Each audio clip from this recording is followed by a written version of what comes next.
मंगेशकर अब हमारे बीच में नहीं रही। 92 साल की उम्र में उन्होंने कैंडी ब्रिज अस्पताल है दुबई का, वहां पर अंतिम सांस ली। पिछले 29 दिनों से वो बीमार थी। कुछ दिनों पहले, 15 दिनों पहले अस्पताल में भर्ती हुई थी। उन्हें कोरोना हुआ था। कुछ समय के बाद में फिर संक्रमण हुआ कल 24 घंटे के दरमियान, और फिर उन्हें वेंटिलेटर पर लिया गया।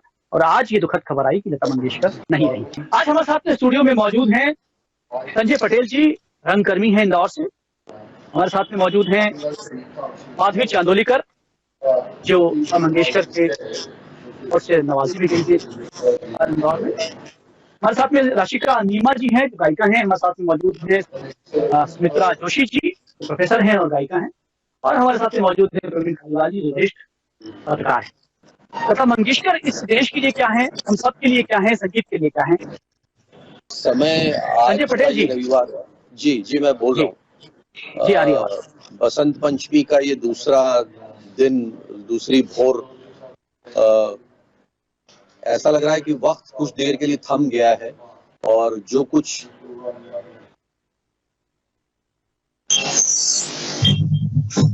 गया कुछ देर के लिए, कहते हैं कि लगती है। और कहा जाता है कि कोयल जो है वो तार सप्तक के पंचम में गाती है, लेकिन हम जानते नहीं उसको, उसका कोई नोट क्या है। लेकिन अगर उस तार सप्तक के पंचम को अगर जानना हो तो लता के स्वर वैभव के शरण में ही आपको जाना पड़ेगा। वो एक ऐसा दिव्य स्वर था जिसने न जाने कितनी करोड़ों आत्माओं को तृप्ति दी। और हम सब लोग इंदौर में बैठे हुए जब बात कर रहे हैं इस गोष्ठी में, इस परिचर्चा में, तो हम अतिरिक्त रूप से भावुक होने का हक इसलिए रखते हैं कि वो स्वर जो पूरी सृष्टि का सबसे पवित्र स्वर है, वो इंदौर के ही सिख मोहल्ले की एक गली में गूंजा था। और इस पर हम फख्र भी बहुत करते हैं, लेकिन वो तो पूरी सृष्टि की आवाज थी। वो जीते जी एक किंवदंती बन गई थी। और मैंने आज अपने वक्तव्य में जगह जगह ये बात कही है कि जैसे शास्त्रीय संगीत में अलग अलग घराने होते हैं, लता मंगेशकर सुगम संगीत का एक घराना बन गई थी। आज के बाद में यदि अगर कोई घरानों की परिकल्पना सुगम संगीत में होगी, तो जैसे शास्त्रीय संगीत में पहला तीर्थ स्वरूप घराना ग्वालियर का घराना है, वैसे ही लता मंगेशकर घराने की अवधारणा हमको मानना पड़ेगी। क्योंकि वो एक ऐसा स्वर है, वो किसी स्कूल में नहीं गई, किसी तालीम को उन्होंने नहीं,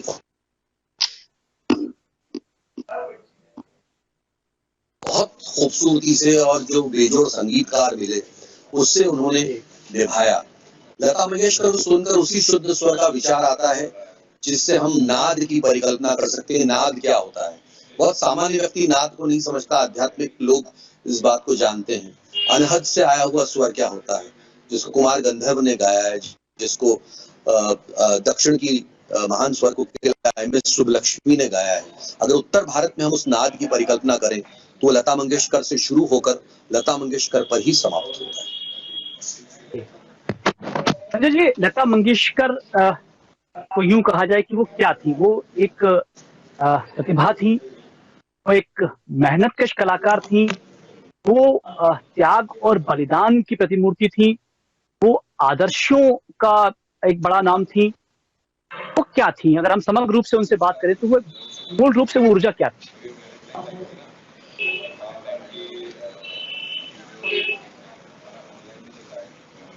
संजय जी, क्या संजय जी को आवाज नहीं पहुंच पा रही मेरी? प्रवीण खारीवाल जी, आपको आवाज आ रही है मेरी? जी, आ रही है बिल्कुल जी।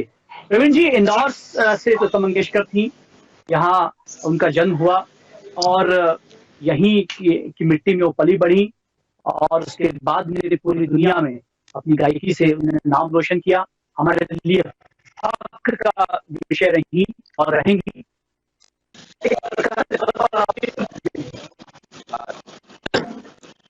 निश्चित तौर पर ये इंदौर भारत के लिए फख्र की बात है। इसका जन्म इंदौर है और इंदौर से उनका नाता बना था। ये बात अलग रही कि वो जाके भी यहाँ नहीं आ सकती थी, उसके पीछे एक घटनाक्रम है। यदि आप समय देंगे तो उसका अपन चर्चा करते हैं। जी जी, बताइए।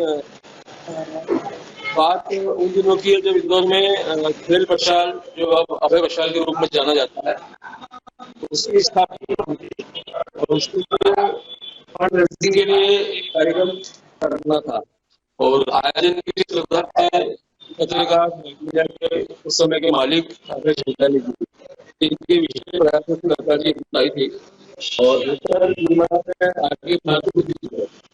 लेकिन उस समय जो विपक्ष के नेता थे इंदौर में, सूरज सेठ साहब, उन्होंने इस कार्यक्रम का और इस योजना का, जो खेल प्रशाल की योजना थी, उसका विरोध किया।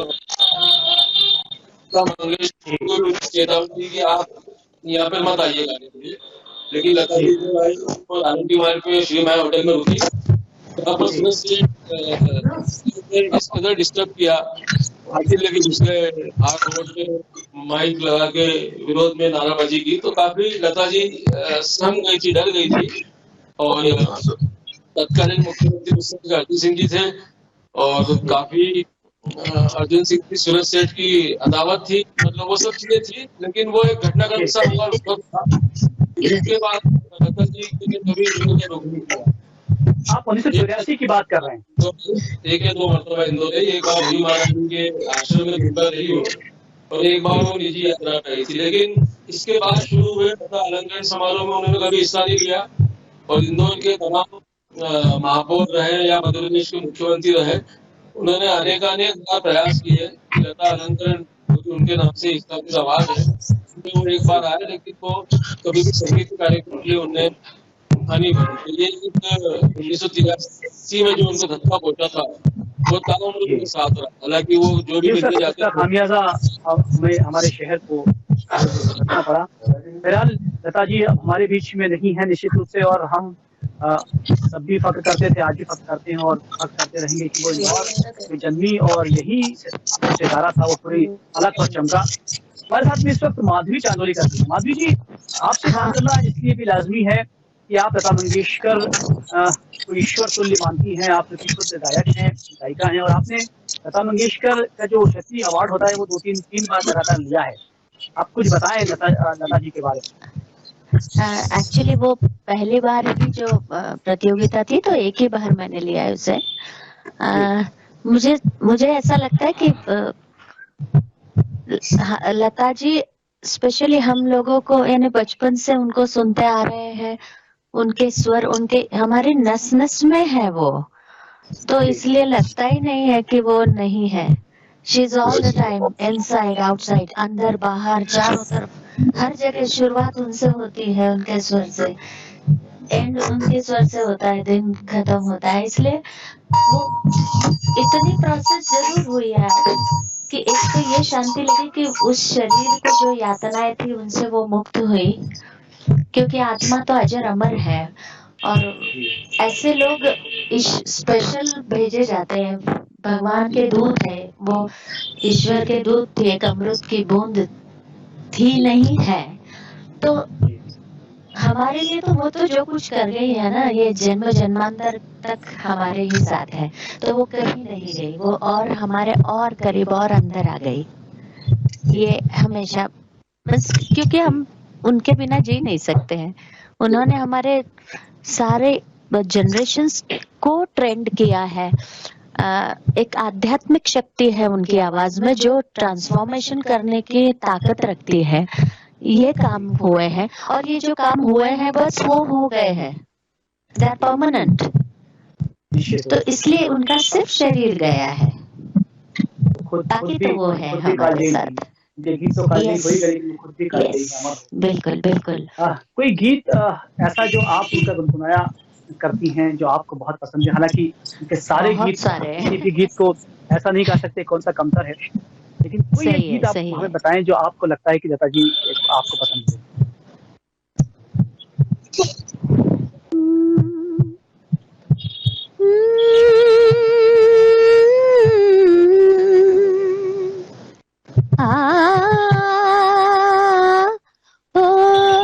जियाना लागे मोरा हाजियाना,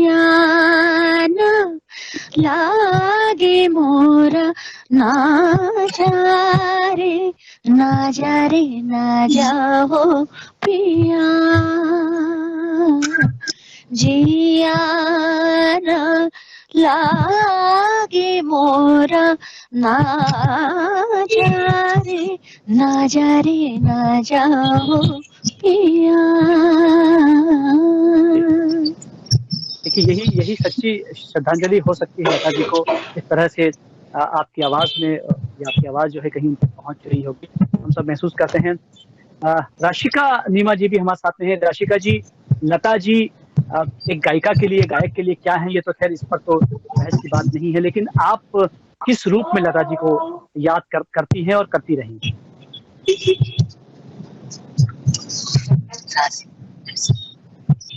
हमारे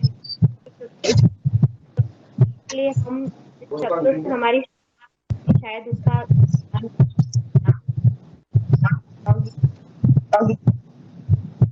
श्रद्धांजलि के रूप में, और पहले बहुत हमारे बीच एक मेलोडी क्वीन, स्वर कोकिला, जिनको नवाजा गया भारत रत्न हमारा, इस भारत की मेलोडी क्वीन से पहचान सिर्फ एक, जो लता जी हमारे साथ, वो हमारे साथ आजीवन अमर रहेंगे। ये अंत नहीं है किसी स्वर का या किसी का, ये एक ऐसा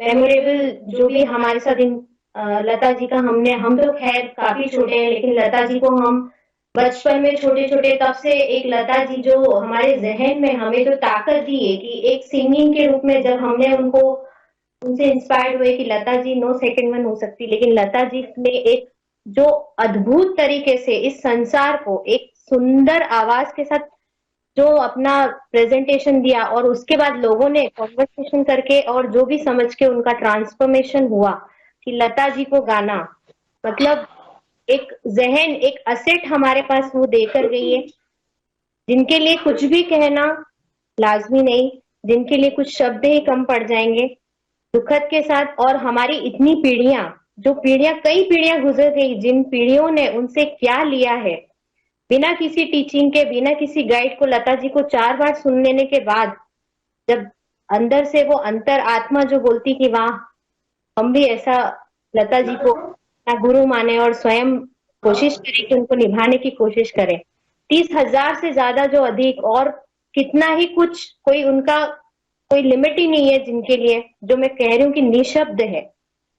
मैं बहुत आज दुख के साथ कि आज वो हमारे बीच नहीं है, लेकिन हमें वो हमेशा अमर दिखेंगी, और एक आवाज के साथ उनकी पहचान जीवन काल हम नहीं भूल सकते। कोई गीत जिससे आप ट्रिब्यूट करना चाहें और जिससे आपने श्रद्धांजलि अर्पित करना चाहें?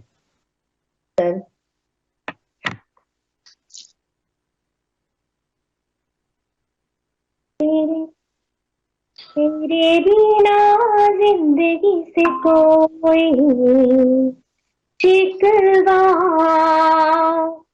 तो नहीं, शिकवा नहीं, शिकवा नहीं, शिकवा नहीं, तेरे बिना जिंदगी भी, लेकिन जिंदगी तो नहीं, जिंदगी नहीं,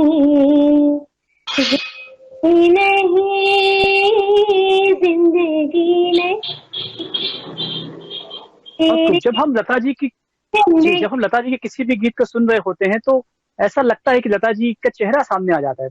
ऐसा ये लता जी की आवाज की ताकत थी। रशिका जी, बहुत अभिभूत होकर आप जो है भावभीनी श्रद्धांजलि अर्पित कर रही हैं।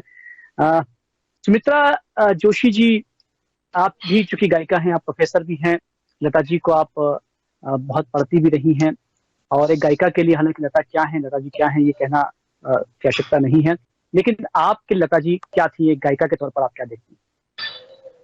हेलो जी सुमित्रा जी, आज ही मुझे ये ख्याल आया कि सबसे बड़ी बात तो है कि हम इतने भाग्यशाली हैं कि हम लता युग में पैदा हुए। ये बहुत ही सौभाग्यशाली हम रहे हैं। उनकी आवाज हमने पैदा होते से ही सुनी है और ता कयामत तक वो आवाज पूरे ब्रह्मांड में गूंजती रहेगी। उनका नाम लता जो है, उससे आज मुझे कुछ ऐसा ख्याल आया कि एक बेल होती है, जैसे लता मीन्स बेल, तो एक बेल कैसे जब हम एक बार लगा देते तो अब फैलती जाती है, जहां जहां जगह मिलती फैलती जाती है। और इसी तरह से लता जी जो है, उनकी जो आवाज, उनकी मतलब मैं क्या बोलूं, मेरे पास वर्ड्स नहीं है। वो किस तरह से उनके गीतों के जरिए उन्होंने पूरे विश्व में जो है अपनी आवाज को फैलाया है, उसके बारे में तो हम कह नहीं सकते। बहुत बड़ा लॉस हमें लग रहा है, क्योंकि शरीर उनका हमारे बीच नहीं रहेगा। हम जानते हैं कि आत्मा अजय है अमर है, फिर भी बहुत गहरा आज दुख तो हुआ है मन में, कहीं ना कहीं एक कोने में। पर हाँ, ये बात जरूर है कि उनकी आवाज के जरिए वो ता कयामत तक जिंदा रहेंगी और उनकी आवाज हमेशा ऐसे ही गूंजती रहेगी, ये बात तो पक्की है। स्मिता जी, किसी गीत के माध्यम से आप उन्हें श्रद्धांजलि अर्पित करना चाहें? जी, मैं लता जी अगर कभी सुन पा रही हैं हमें, तो कहना चाहूंगी कि तुम ही चाहेंगे, तुम ही पूजेंगे, तुम्हें अपना खुदा बनाएंगे, बेटा की तमन्ना यही है। Thank you so much. बहुत बहुत बहुत संजय जी, कोई घटना ऐसी आपको याद आ रही हो जिसमें लता मंगेशकर की कोई ऐसी बात सामने आए कि जो उनके अंदर जिद थी, जो एक कलाकार की जो उनके अंदर अनुभूति थी, कोई ऐसी घटना जो बताए कि लता मंगेशकर इस तरह की थी? ऐसी कोई घटना आपको याद आ रही है संजय जी?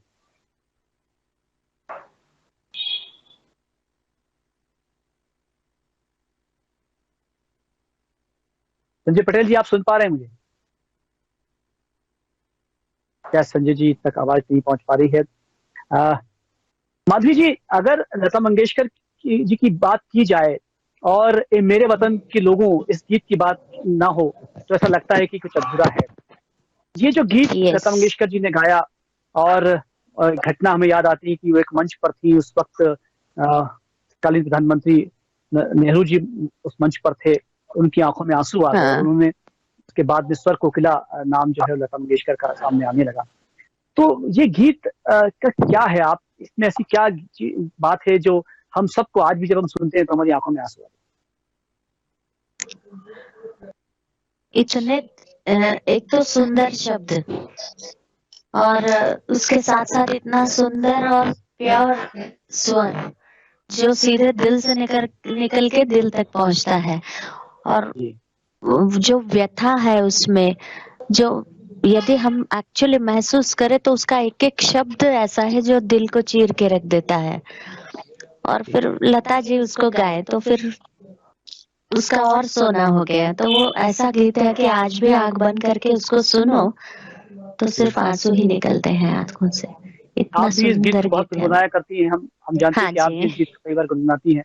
हम चाहेंगे कि इस वक्त आप गुनगुना के श्रद्धांजलि अर्पित जरूर करें।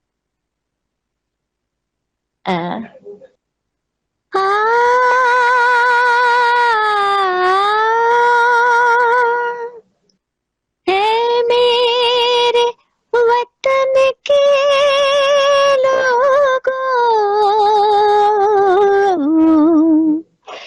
तुम खूब लगा लो नारा, ये शुभ दिन है हम सबका, लहरा लो तिरंगा प्यारा, पर मत भूलो सीमा पर वीरों ने है प्राण गंवाए, कुछ याद उन्हें भी कर लो, कुछ याद उन्हें भी कर लो, जो लौट के घर न आए, के घर ना आए। कि जब जब हम ये गीत सुनेंगे या लता मंगेशकर गीत सुनेंगे तो निश्चित रूप से लता जी कहीं जैसे आप कह रही हैं लता मंगेशकर जी का देहावसान नहीं, हुआ वो है, कहीं नहीं चला गए, गया, लेकिन हमारे बीच कहीं नहीं सिर्फ हुआ, हमारे शरीर गया है, सिर्फ शरीर। जी वो प्रवीण तो जी जी जी। जन्म जी, बोलिए। जन्मांतर तक हमारे साथ है, हर जन्म में। जी प्रवीण जी, क्योंकि आप भी कला प्रेमी रहे हैं, आप भी आप जी। कला को समझते हैं, एक कलाकार के रूप में किस रूप में आप देखते हैं लता जी को? देखिए, वो जीवित किंवदंती थी कलाकार के रूप में, और जब जब हम ऐसा मानते हैं कि कलाकार बनते नहीं है, कलाकार गढ़ते नहीं है, कलाकार पैदा होते हैं, तो इस बात का पर्याय थी लता जी कि साक्षात वो धरती पर उतरी थी, और माँ सरस्वती का उनको सर्वाधिक आशीर्वाद था। यदि हम देखते हैं कि किससे सर्वाधिक आशीर्वाद है, तो हम पाते हैं कि लता जी को सर्वाधिक आशीर्वाद प्राप्त था। तो पूरी दुनिया में उन्होंने अपनी आवाज से एक लंबे समय तक, ठीक है कलाकार आते हैं चले जाते हैं कुछ वर्षों तक, कुछ सालों तक, लेकिन एक लंबा अरसा उन्होंने जिया, और न केवल जिया बल्कि स्वस्थ रही, अंतिम समय तक सक्रिय बनी रही, कार्यक्रमों में शिरकत करती रही। इंदौर के जो लोग जाते थे गाए बगाए, उनसे जरूर वो इंदौर में जन्म होने की बात का जिक्र करती थी, खुश होती थी। बड़े आयोजन होते थे उसमें चिट्ठी भी वो लिखती थी, उनकी एक बड़ी विशेषता थी, पोस्ट कार्ड पर वो जवाब लिखती थी। तो कहीं ना कहीं कलाकार के रूप में उनका दिल भी इंदौर से जुड़ा रहा था, और हम इंदौर के जितने कलाकार बिरादरी के लोग हैं, हम फक्र से कहते थे कि लता मंगेशकर की इंदौर नगरी के हमें, जैसे माँ इलिया की इंदौर नगरी का नाम लेते हैं, वैसे लता जी की नगरी का हम लोग नाम लेते हैं। निश्चित रूप से ये हमारे फख्र की बात है कि लता जी के युग में, जैसा आपने सुमित्रा जी ने कहा कि लता जी के युग में हम पैदा हुए, ये हमारे लिए बड़े सौभाग्य की बात है। बिल्कुल। रशिका जी, कोई और ऐसा गीत जो आपको लगता है कि लता मंगेशकर जी का ये गीत बहुत कालजयी गीत हो गया है और बहुत सुंदर है, जो आप गुनगुनाते हैं?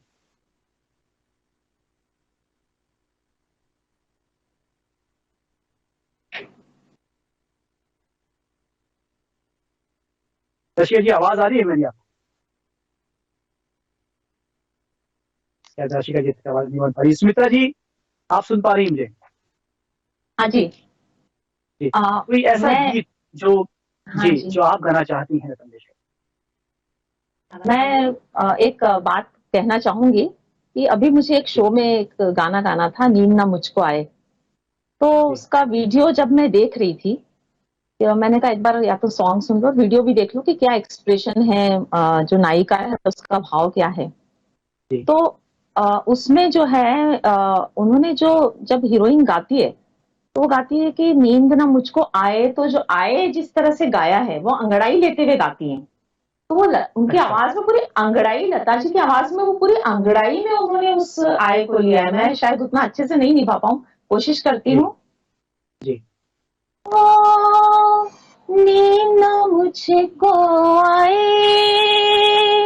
दिल मेरा घबराए, चुप के कोई आके सोया प्यार जगाई। तो वो आए जो दिया ना उन्होंने, मतलब मुझे रियलाइज हुआ कि यार बिल्कुल इन्होंने अंगड़ाई को गा दिया है, मतलब वो शब्दों को जी जाती थी। और ये बहुत बड़ी बात है, हर वर्ड को अगर आप उनके ध्यान से सुनेंगे तो वो भाव जो है ना हर शब्द में बिल्कुल परिलक्षित होता है, और वो बहुत बड़ी बात है। वो मतलब उनके नाखून के बराबर भी हम हो जाएं तो शायद बहुत बड़ी बात हो जाएगी, ईश्वर का वरदान मिल जाएगा। आपकी श्रद्धा है जो बात प्रवीण जी कह रहे हैं कि वो किंवदंती, जीवित किंवदंती की तरह वो हो गई हैं निश्चित रूप से। जी रशिका जी, आवाज आ रही है आपको भी? जी सर, आवाज आ रही है? जी सर। जी आ रही। रशिका जी, हम देखिए लता जी के हर गीत को जब हम सुनते हैं तो लगता है कि ये उनका कालजयी गीत है, लेकिन आपको कोई ऐसा गीत जो बहुत पसंद है और आप उसे गुनगुनाती हैं, ऐसा कोई गीत याद आ रहा है आपको? जैसे कि दिव्य आत्मा के लिए क्या कहा जाए, एक सुंदर सा गीत जो सबके जहन में बसा हुआ गीत है, वो सत्यम शिवम सुंदरम, जो दिल के बहुत करीब है। 2 लाइन समर्पण दूंगी आज श्रद्धांजलि के रूप में। सत्यम शिवम सुंदरम, सत्यम शिवम सुंदरम,